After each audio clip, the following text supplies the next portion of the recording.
Starczynne medykamenty. Zachorzała nam nasza starka. Jako, że kobiecina starynko przygórawo i deczko jest szklepawo, toż też roztomajcie to było. Uzdołek se do niej zadzwonić. Serwus, moja roztomyło starecko. I że co? Witam, oma, ojgen godo. A, witaj, synek, witaj. Słyszałeś, że someście starko niemocno. O, ja, gripa jakoś grze chyciła, wiesz? A te antybiotyki bierecie, oma? I że co? Antybiotyki bierecie jakieś? Blank nie słysza, co ty tu kumie godosz? Antybiotyki bierecie jakieś, oma? No?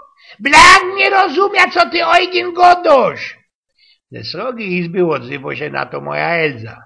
Ty spytaj się ją, jeśli bierze jakieś medykamenty, bo mogę ona przeca nie miarkować, co to są antybiotyki. Oma! A medykamenty jakieś bierecie?